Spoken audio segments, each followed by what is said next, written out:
BPL এর চলতি আসরে শুরু থেকে উঠতে থাকা রংপুর রাইডার্সকে আকাশ থেকে মাটিতে নামালো দুর্বার রাজশাহী। আসরের প্রথম ৮ ম্যাচে অপরাজিত রংপুর রাইডার্স প্রতিপক্ষের জন্য ছিল এক অপ্রতিরোধ্য শক্তি, কিন্তু এবার সেই রাইডার্সকে থামতে হলো চট্টগ্রামের সাগরপাড়ের মাঠে, যেখানে প্রতিপক্ষ রাজশাহীর মামুর ব্যাটারা। ম্যাচের প্রথমেই ব্যাট করতে নেমে রাজশাহীর হয়ে ব্যাটিং ঝড় তোলে ইয়াসির আলী। রাব্বির ৬০ রানের বিধ্বংসী ইনিংস, সাব্বিরের ১৯ বলে ৩৯ রান এবং বিজয়ের ৩১ বলে ৩৪ রানের বিশ্বস্ত ইনিংসে ভর করে রাজশাহী সংগ্রহ ১৭০।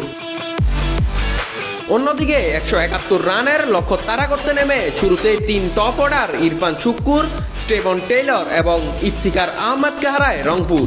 মাঝপথে সাইফ হাসান ও খুশদিল শাহ হাল ধরার চেষ্টা করলেও রাজশাহীর বোলিং আক্রমণের সামনে টিকতে পারেননি বেশিক্ষণ।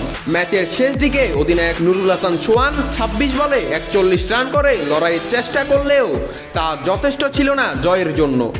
শেষে ১৪৬ রানে গুটিয়ে যায় রংপুর। রাজশাহীর হয়ে বল হাতে বাজিমাত করেন রায়ান বার্ল। তার দুর্দান্ত স্পিনের সামনে রংপুরের ব্যাটিং লাইন আপ পুরোপুরি ভেঙে পড়ে, ফলে রাজশাহী পায় ২৪ রানের দারুণ জয়। রাজশাহীর এই জয়ে বিপিএল এর প্লে অফ রেস এখন হয়ে উঠেছে আরও জমজমাট।